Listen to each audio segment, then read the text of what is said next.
Hello YouTuber family, કેમ છો? સૌને ગુડ મોર્નિંગ, જય શ્રી કૃષ્ણ, રાધા રાની. હાલ ઉઠ્યા છે 8:30 વાગે મોજથી. અને આજે રુચિતાની લેફ્ટ રાઈટ થોડી ચાલુ થવાની છે, નાક પછની છે. અને થોડું તાતમ આઠમનો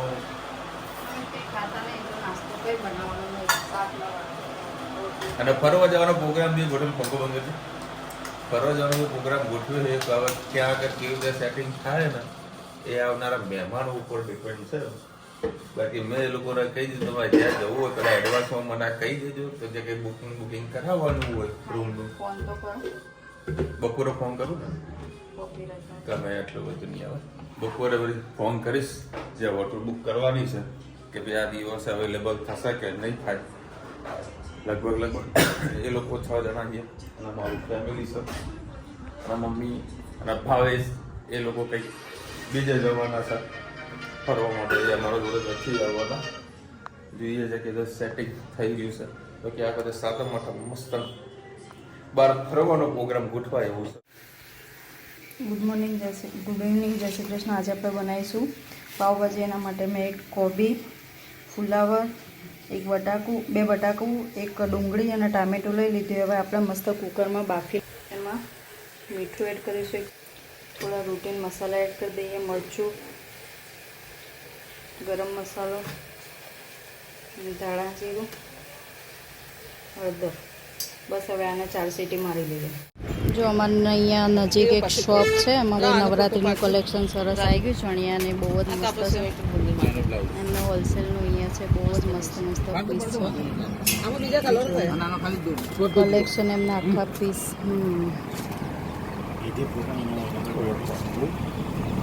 બહુ જ મસ્ત કલેક્શન છે. તમારા ડિઝાઇનિંગ ચણિયા છોડીને બધું મળી રહેશે. જો એક આ વ્હાઇટ પીસનું અત્યારે બહુ જ ટ્રેન્ડ ચાલી રહ્યું છે, પર્પલ અને વ્હાઇટ. ચણિયો કેટલા મીટર હશે? ચણિયો 8 થી 10 મીટર. ઓકે, 8 થી 10 મીટર. જો રેડી તમારા ક્યાંય સીવડાવી ના હોય તો આ રીતે તમે લઈ શકો છો. પછી નીચેનો વ્હાઇટ કલર છે, એમાં જો પ્લેન વ્હાઇટ અને પર્પલ. જો આ કલેક્શન બહુ જ મસ્ત છે ચણિયાના. બીજા કલર જો એક આ પીસ છે, બધા એમાં અલગ અલગ કલર છે. હવે આપણે લસણની ચટણી બનાવીશું. એના માટે મેં ગરમ પાણીમાં થોડા 3-4 જેવા મરચાં પલાળી લીધા હતા. હવે એમાં 8-10 લસણની કળી એડ કરીશું, થોડું પાણી એડ કરીશું, મીઠું,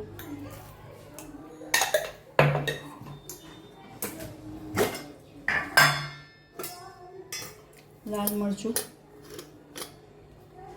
2 ચમચી, 1 ચમચી ધાણા જીરું. બસ હવે આની મસ્ત પેસ્ટ બનાવી લઈશું. બસ આપણે ભાજીમાં હવે ડુંગળી ટામેટાનો ઉપયોગ નહીં કરીએ. મેન જે આ લસણની ચટણી છે એનાથી સબ્જી આપણે વઘારીશું. મસ્ત જો આપણી ફાઇન પેસ્ટ થઈ ગઈ છે. હવે આપણે ભાજી વઘારીશું. બસ આપણે આ તેલ મૂકી દીધું છે 3 પડી જેટલું. હવે પાણી નાખીને ગ્રેવી કરી છે એટલે છાંટા ઉડશે, એટલે આપણે તેલ હજી થયું નથી, એમાં થોડી ગ્રેવી એડ કરી દઈશું.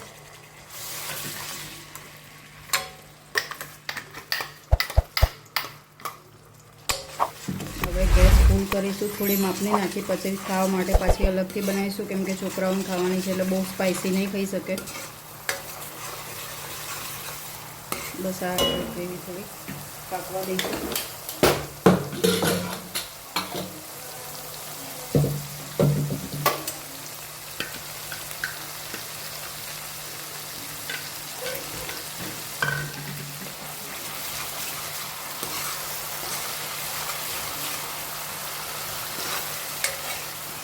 આમાં સહેજે કચાશ ના રહેવી. જો કચાશ હશે તો લસણનો ટેસ્ટ થોડો અલગથી આવશે.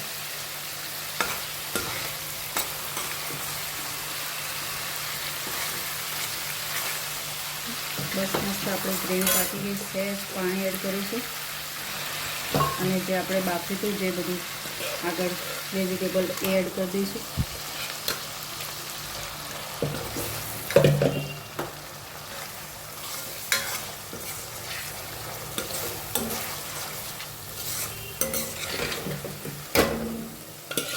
બાકી ભલે વધારો પણ તમને જરૂર પડે એટલું જ એડ કરજો.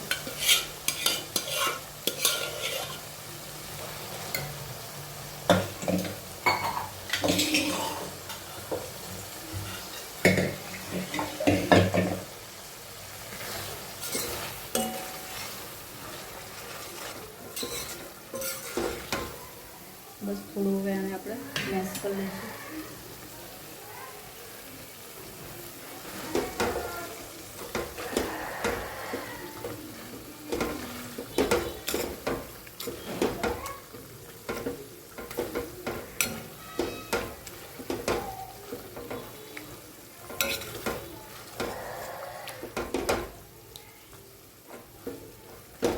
તમે થીક ફોર્મમાં ખાતા હોય તો થીક ફોર્મમાં ખાજો. અમે પરોઠા સાથે ખાઈએ છીએ એટલે થોડી જાડી અમને પસંદ નથી, એટલે અમે થોડી ગ્રેવી ફોર્મમાં ખાઈએ તો થોડું પાણી એડ કરી શકાય છે આપણે.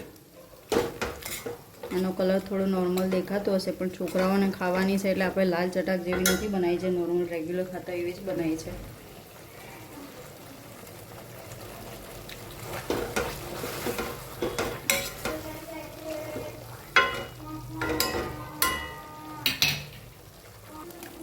હવે એમાં સહેજ પાવભાજી મસાલો અને જે મરચાં અને લસણની ચટણીનું પાણી હતું એ એડ કરીશું.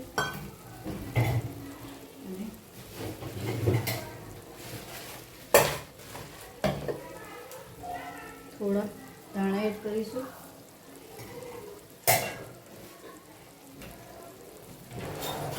લીંબુ એડ કરીશું.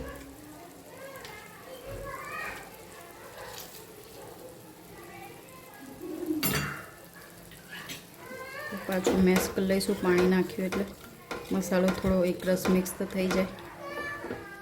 પાવ હશે તો તમે 1 થી 2 પાવ વિનફ ખાઈ શકશો અને રોટલી હશે તો તમારે આવી ભાજી મસ્ત ખાવાની ખૂબ જ મજા આવશે.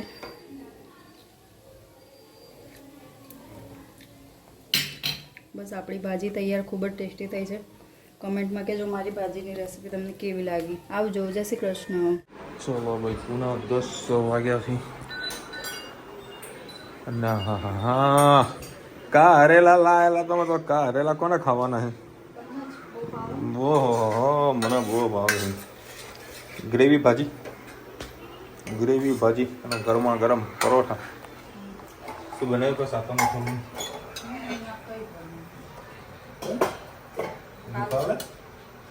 ભાઈ કાલની તૈયારી છે ને. હજુ બધા કદાચ મેનુ લખેલું હશે, જોઈએ એમાં શું શું અલગ યુનિક મેનુ આવે છે એવું કંઈક બનાવીએ. તો કાલે તો ઓફિસે જવું પડશે. હા મોહનથાળ મમ્મીએ કંઈક મોહનથાળ બનાવ્યું. મસ્ત મોહનથાળ નાખો લિક્વિડ કાજુ બધા 50% કાજુ બધા નાખવાના. હા કાજુ પાક મોહનલાલ ભોગીલાલ જે બનાવે ને એના જો મસ્ત મોહનથાળ, એના જો મોહનથાળ. હા મૂલચંદ જે હોય એનો બધો મોહનથાળ સારો આવે. મને યાદ આવી ગયું છે મોહનથાળને. શું બતાવો? ઓ વાહ, આને શું કહેવાય? હે તિતલી? ભાઈ જો અત્યારે ધનવીના બરોબરનું વાગ્યું છે. બતાવજો બેટા ક્યાં વાગ્યું માંથી? કામ જુઓ કેવી રીતે પડી તું? કેવી રીતે વાગ્યું? ખીલ્લી વાગી હતી અને તું રડી હતી દીકા? તું તો સ્ટ્રોંગ ગર્લ છે માં દીકો, સ્ટ્રોંગ ગર્લ છે. તો કેવી રીતે પડી ગઈ હતી માં દીકુ તું? હે બાલ મંદિરમાં લસરપટ્ટી ખાધી હતી, રમતી હતી તો દિવાલ હતી, દિવાલમાં ખીલ્લી હતી તો વાગી. અને એના ટીચરે બધી અડધલ લગાવી દીધી અને રાહત થઈ ગઈ. ખાલી 2 મિનિટ રડી પછી સ્ટોપ થઈ ગઈ. પછી રમવાનું ચાલુ કરી નાખી. બેન કે તો બહુ સ્ટ્રોંગ છે, રડી પણ નહીં વધારે. હે બેટા તું નથી રડી ને? અને આટલું ભાગ્યું હોવા છતાં હું રમી રહી છે. સ્ટ્રોંગ છે. ના મારી દીકરો તો સ્ટ્રોંગ છે ને બેટા. તો તારે એનું હોમવર્ક કરવા બેઠી છે, એ અત્યારે ચિત્ર દોરી રહી છે ને બેટા. કેવું દોરવાનું? હે દીકુ શું દોરી રહી છે? એની તો કામ કર્યા કરે. બોલો ધનવી કે મને કે પાપા બાદલમાં કયો કર? મેં તું જે આવે લખ ને. મેં તું ગ્રીન કર દે. કે ના ગ્રીન તો ના આવે, બાદલનો કયો કલર આવે એ એને ખબર હોય.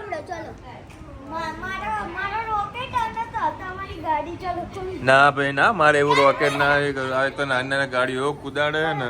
લે ચાલ 1 2 3 એટલે વાગે એક ઉપર દોરેલું હોય બરાબર. મેં કે પપ્પા હમણાં તમને બતાવ. મેં તું હમણાં ઉપર આવું પછી તું મને બતાવ. કે ના હાલ જ તમે જુઓ. એટલે મોર કે પોપટ લેવા માટે ઉપર ગઈ છે ટ્રેન. આ રુચિતા એટલું બધું લસણ ફોલી રહી છે ને કે લસણની ચટણી કરાવવાની છે. બીજું ખોલવાનું. આ ધનું નાલ દે ડબલ પેકિંગ કરવું પડશે નહીં તો ગાડીમાં સ્મેલ આવશે. અને જ્યાં આગળ જવાનું છે ને એ જગ્યા ઉપર તો તમને કહું હવે મારી પેન્ટિંગ દેખાડું. અરે પેલા આનું બતાવી દે. ઓ વાવ, આ તો પોપટ છે. મસ્ત દોર્યું બેટા તે. કયો કલર હતો એ? હે અને મારો કલર દેખો આ મારો. આ એ તું દોર્યું? હા છે ને, એ તો મસ્ત ડ્રોઈંગ કર. हाँ ये पे कलर जे भी के हमें मान लीजिए, हम आर्ग्यूमेंट नहीं करता. અરે મસ્ત દોરી. કેટલું મસ્ત દોર્યું. આવું તને ના આવડે હે અરે આપણે મસ્ત દોરી. તારે. બસ બેટા. 5 સ્ટાર. હા આવ તો કોઈ કરે એને શું કહેવાય? આ તને આ શું છે? અલ્યો ચેક તો કરી. મેં શું કાપ્યું તું? મેં શું કાપ્યું તું? અનાનસ. આપણે ક્યારે કાપ્યું તું? કાલે કાપ્યું તું મેં, હે ને? હા યાદ રહે ને કે પપ્પા આવું તમે કાપ્યું તું એમ. એને એક વર્ષ જૂની વાતો હોય ને એ યાદ છે. રુચિતાના મોબાઈલમાં અમે જ્યારે ધન્વીનો જન્મ થયો ને આપણા ઘરે લાવ્યા હતા ને, તો ધામધૂમથી ધન્વીને આપણા ઘરે કંકુ પગલા કરાવ્યા હતા. મસ્ત વિન્ટેજ ગાડીમાં એન્ટ્રી કરાવી હતી. એના વિડીયોગ્રાફ ને ફોટોગ્રાફ બધું ધન્વી જોતી હતી. રૂમાલમાં પગલાં પડ્યા હતા હા. એટલે કે મારા પગલાં છે. એટલે રોજ આવી મને કે પપ્પા હું નાની હતી ને હે ને તો હું આવી હતી ગઈ, મારા પર બધા ફૂલ નાખી હતા. એ બધું હજુ ને યાદ છે. હવે કાલનું પાછું નવું મનમાં આવ્યું છે. શું? રાધાનો લુક. હા, એના જો રાધા બનવાનું છે. મને આવું કર ને મને આવું કર. બધું બનાવીશું ને. હા, તમને કહેતો હતો કે અમારી જે જગ્યાએ જવાનું છે ને એમાં ઓલમોસ્ટ હોટલો બધી પેક છે બરાબર. તો એ જુગાડ કરીને એક હોટલનું સેટિંગ થયું છે. 3 રૂમ બુક કરાયા છે. જોજો ત્યારે તમને કહીશ ક્યાં જવાનું છે. નૈનાબેન લખી રહ્યા છે કસ્ટર્ડ પાવડર ઉપવાસમાં ના ખવાય. જ્યારે કાલે જે રુચિતા બનાવી તેમાં કસ્ટર્ડ પાવડર નાખી દીધો કે કઈ ઉપવાસ માટે એટલે નતું. ઉપવાસમાં ના ખાવું હોય તો ખાલી કાજુ બદામનો રસ કરીને પાવડર ના. એટલે તો મેં પૂછ્યું હતું કે ખવાય કે ના ખવાય. નૈનાબેન લખી રહ્યા છે રુચિતા ડુંગળીમાં છીન કરીને નાખો તો મોંમાં ના આવે. બરાબર છે ને? શેમાં? સામા કાલે ડુંગળી નાખી હતી. આલુ પરોઠા. ગાયત્રીમાં લખી રહ્યા છે ભાભી કદાચ ઉપવાસમાં કસ્ટર્ડ પાવડર ના ખવાય. પોકેટ ઉપર જોઈને જો એમાં કોર્નફ્લાવર એટલે મકાઈનો લોટ હોય તો કસ્ટર્ડ પાવડર ના ખવાય. આ સાચી છે ગાયત્રીબેન.